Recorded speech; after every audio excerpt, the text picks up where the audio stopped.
Audiophiles don't agree on much, but one of the things that they typically agree on is that Bose sucks, right? All highs, no lows, it must be Bose is a phrase that I have heard more than 1,000,000 times in my career. Now, I don't pretend to know what set off the tidal wave of negativity that has rolled downhill towards arguably one of the most successful consumer electronics brands in the business. I just know that if you say the name Bose and don't immediately follow it with some sort of burn, you can expect a fair amount of hate to come your way.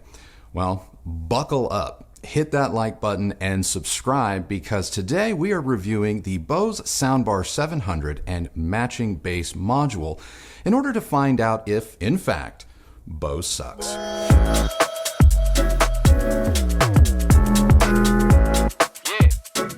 The Bose Soundbar 700 is the brand's flagship soundbar. Now, Bose takes a more modular approach to soundbars. You can either buy everything at once or piece it together over time as you need it. But the Soundbar 700 is the centerpiece. And the Bass Module 700 seen in this video is the matching subwoofer. And then, of course, there are matching surrounds, all of which are sold separately. On its own, the 700 is pretty nicely appointed. The slim metal and glass chassis houses a proprietary driver array that utilizes forward-facing drivers as well as drivers that rely on beam steering to give the smallish 700 a larger sound and feel.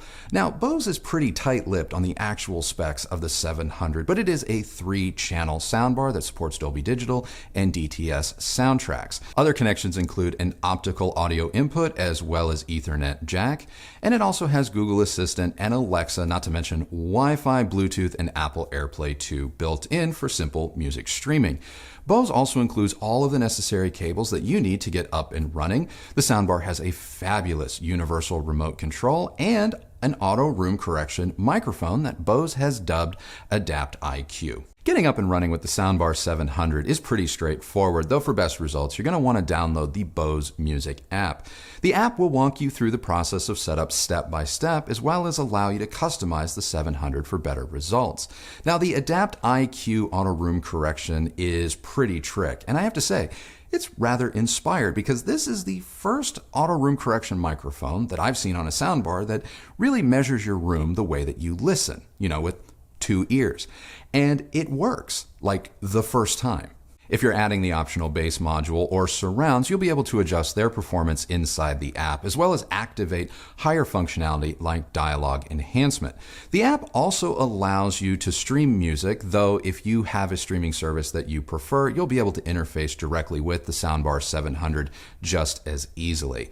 I really like the app. I find it incredibly functional in that it strikes a really nice balance between ease of use and functionality, falling somewhere between the super simple Bang & Olufsen app, but nowhere near as complicated or customizable as the Sennheiser one. Which brings me to the remote. I freaking love this remote.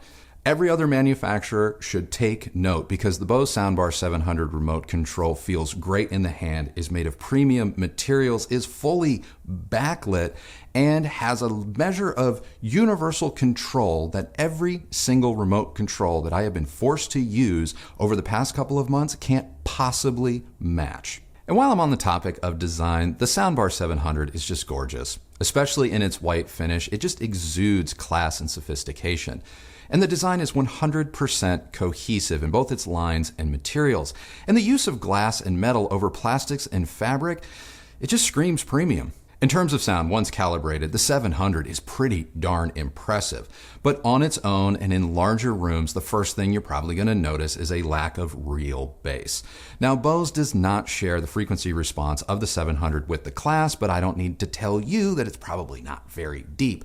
But neither is the bass coming from any soundbar without its matching subwoofer, so let's just pump the brakes on the all highs, no lows, it must be Bose comments for now. With only minor adjustments and the proper placement of the wireless bass module 700, this system sound is pretty good top to bottom. This is one of the more coherent soundbar and subwoofer combos that I have heard, and the exchange between the two is virtually seamless, though I will warn you, the bass module 700 is just a little bit hot straight out of the box. Now, in terms of bass, the Bass Module 700 can throw down. This smallish sub can move some air, and it moves it rather easily, and it does so without a lot of coloration or notable resonance. Now, the sub does not appear to reach all the way down to 20 Hertz, so when you start to reach the limits, it is possible to hear the driver inside distort or bottom out altogether. We really only hit this when pushing the system very hard when watching Blade Runner 2049, but for everyday viewing, I really doubt this is going to be an issue. The bass this system is capable of producing is very good, taut and textural versus boomy, again, when properly set up. The mid-range is among this system's strengths. On its own, it is fairly neutral, even after calibration, but the Bass Module 700 does ground the mid-range and give it good presence without injecting chestiness into the vocals. Take, for example, my somewhat deeper voice. The coherence between the bar and sub is fantastic without my voice appearing to come from both at the same time. So my voice comes dead center of the screen the way that it should be. This coherence and clarity of mid-range is evident in both music and movies, though admittedly dialogue intelligibility does improve if you go into the app and turn on dialogue enhancement. Thankfully, turning this on doesn't skew the natural timbre of your favorite actors' voices much, if at all. And as for the high frequencies, they are light and delicate with just the right amount of metallic sheen for me, though admittedly at extremely loud levels or with really compressed source material, it is possible for the soundbar, well, at least the high frequencies, to glare. Thankfully, going into the app and adjusting the treble one click towards negative keeps the soundbar from becoming fatiguing no matter what volume or source material. In terms of soundstage, the 700 is incredible. It is bested only by our Sennheiser Ambio. But one of the drawbacks of the 700's spaciousness is that it's not the most accurate. So you have this vast, cavernous wall of sound, one that even starts to wrap around you side to side and top to bottom. It's just not what I would call precise. So large, sweeping movements left to right or objects that travel left to right, they seem appropriate, but more subtle cues, they get to be a little bit muddy. But for a soundbar as small as the 700, the scale it's able to pull off is impressive. What's equally impressive is the depth to its soundstage, not to mention the relative height it's able to achieve. Dynamics are good, but this is one area where I think Bose may have opted for refinement over explosiveness. So music crescendos and action sequences are grand, large, full-bodied, and epic in their scale, but they may at times lack just a little bit of, well, violence. Now, this may be preferable for music, but for car chases or action sequences, you may want just a little bit more attack from time to time. As for drawbacks, I don't actually have many. Now, the Bose 700 does take a hot second to start up, which may cause your TV to switch inputs to the Bose soundbar rather than the input you may have already selected, which is annoying. It's not Vizio Elevate bad, but it still happens.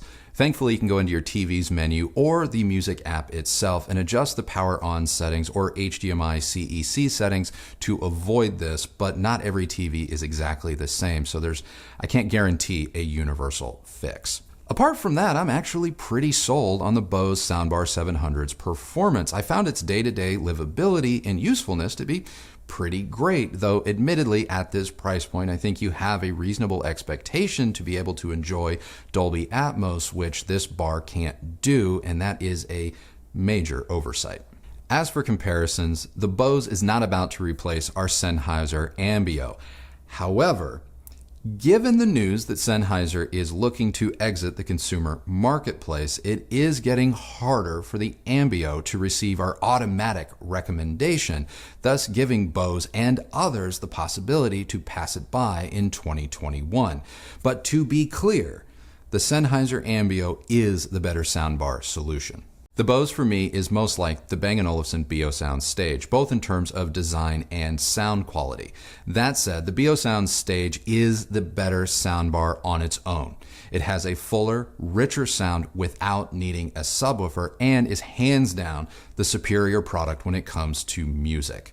But with the optional Bass Module 700, the Bose system is the more flexible solution for television and movies, not to mention it is just a little bit cheaper. But if you're looking for a good 3.1 soundbar solution on a budget, you know that my go-to is the Klipsch Cinema 600, and it competes very favorably with the Bose. The Klipsch subwoofer is actually just a little bit better, but it's just not built to the same standard, nor is as stylish. Still, the Bose manages to sound bigger and have that better three-dimensionality, but then again, the Klipsch is 1/3 the price, so the Bose better be, well, better in certain respects.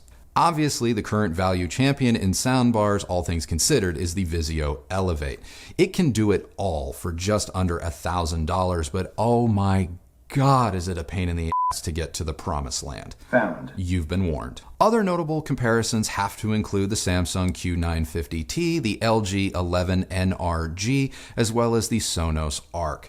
Now, of the three, I have not heard the Arc, so I cannot tell you if you should choose that over the similarly priced Bose, but compared to the Samsung and the LG models, I actually prefer the Bose. So the only question that remains is this: does Bose suck? No, not even a little bit. The Soundbar 700 with the optional Bass Module 700 outright kicks. I had no idea what to expect when we bought this system, but I wanted to find out for myself, and I am so glad that I did, because I now have zero hesitation in recommending this system to you. So that's it. That is my review of the Bose Soundbar 700 and matching Bass Module 700. What did you think? I think I'm in pretty much complete alignment with you on this system. I mean, I think it's a really good system. Yeah. It's beautifully made.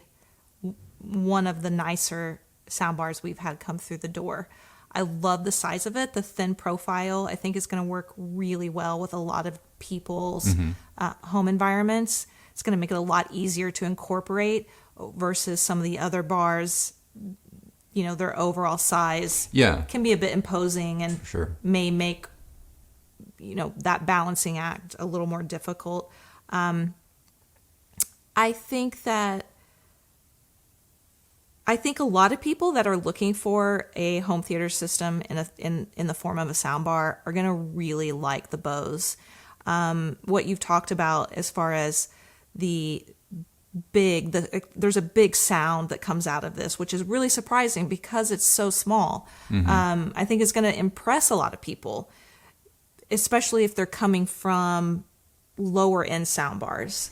Yeah, I agree. And I know that I harped on the downside a little bit about it not being Atmos, but there is a surprising level of height and to go along with that scale that you know this bar has that I wasn't expecting. And you even commented on it in the sense that if I didn't tell you that it didn't have Atmos support, or if you didn't research to find out that it didn't do that, I don't think maybe a lot of people would even notice, because it does such a good job. Big. It's big. I will agree that I think that there's a lack of focus that I didn't, you know, that I think lets the bar down a little bit.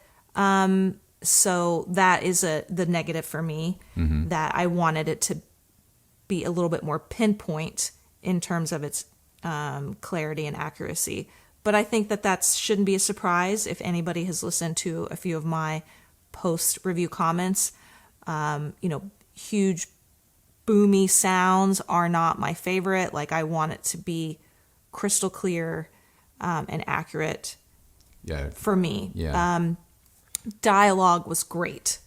Especially if any of you out there who may have hearing deficiencies, turn on the dialogue enhancement. It's going to really help you. It's not subtle. It's among the better as far as dialogue delivery systems, I guess you could say. It excels. Usually I don't turn dialogue enhancement on except to just test it, because for me, typically soundbars, all it's really doing is spiking the treble. And this soundbar does have a little bit of rise in the high frequencies, but this didn't do that. It really didn't. It made things clearer without like over accentuating high frequencies or adding a bit of sibilance or like plosiveness to words, which I thought was amazing. It was really good. I forgot was it Snowpiercer we were watching? Snowpiercer, the TV show, yeah. Which is really good. Yeah. And one of the viewers commented somewhere, maybe in the community section or something a while back, that you were watching Snowpiercer. So thank you. We've started watching it. Whoever, it's fun. It's so good. Yeah. Total Jennifer Connelly stan over here. But anyway, yeah, if you are hard of hearing, I would highly recommend this bar for that purpose, if nothing else. Or you're watching a show like Snowpiercer, which has a couple of actors that are fantastic actors, but they mumble lines. This clears that up quite a bit without completely changing their performance. So it is a feature that I highly recommend. If you were to buy this bar, go into the app and really do turn it on and off. There are a lot of features that these soundbars have that normally it's like, you don't need that. You don't have to do that. But this one would definitely be worth checking out. And it's a really good implementation of it, I think. Yeah. That lack of focus for me, the easiest way to really experience it, if you're looking for the A to B, it's in music. This is not a great soundbar for music. I mean, if you're in the kitchen or doing other things, cleaning house or just kind of mulling about, it's totally fine. But if you're looking for a soundbar that can give you, say, a pseudo 2-channel music experience, I'm going to argue and say just about anything is better. Yeah, that was going to be my next point. Oh, sorry. That's okay. That the other letdown for me was its musicality. It's like you said, and you know what? For a lot of people, it's going to be more than acceptable.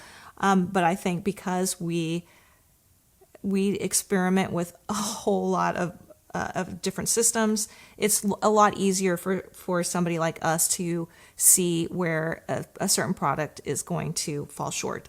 And that is one area it does. It wasn't the most fun for me in terms of listening to music. And I think because we spend a lot of time, whether it's while making dinner or having a glass of wine in the evenings, just letting some music play in the background, it wasn't the most enjoyable. So in that respect, I would definitely choose the Bang & Olufsen stage.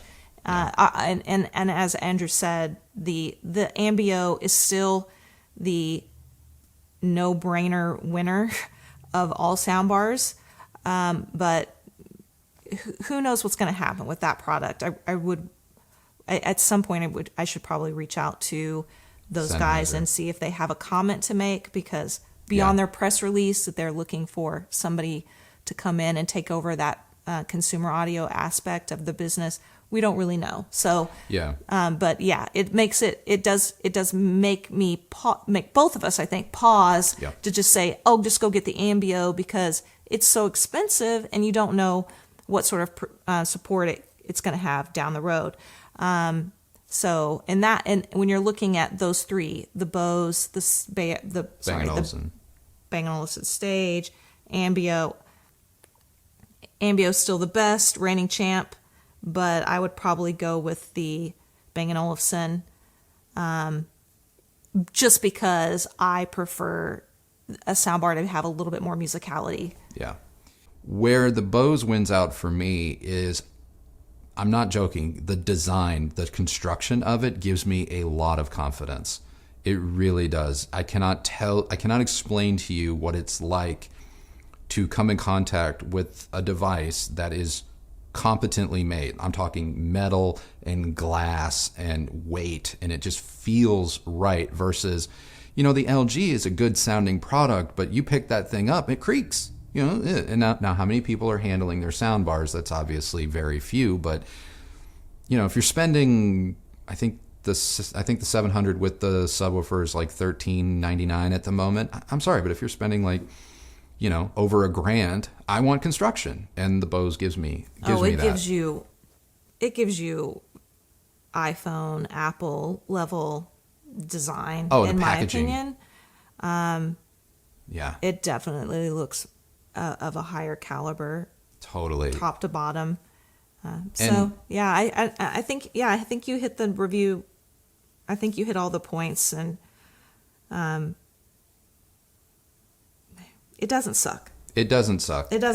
So, and I know there might be some people in the comments that are like, "Oh, we're not talking about their sound bars," and it's like, well, what are you talking about? Because this is now the second Bose product that we have that I'm not saying is like the end all be all, but to just dismiss them out of hand because of their brand name, I think is so short-sighted and frankly kind of dumb. Because our little all-weather Bluetooth SoundLink Micro, that thing is amazing. It's so good. And a lot of you guys have commented. I mean, I get it. A lot of people in the comments are a little bit anonymous, but maybe you've anonymously commented and they're like, yeah, I kind of have that and it's amazing. And that's kind of how Bose has been for me lately, is it's like in the back of my head, I have decades of, you know, hatred that I've heard from other people. I myself have never really had it, but you just know that like, oh, I'm about to look or consider Bose. People are going to hate me. And I don't get it, because so far I've been incredibly impressed.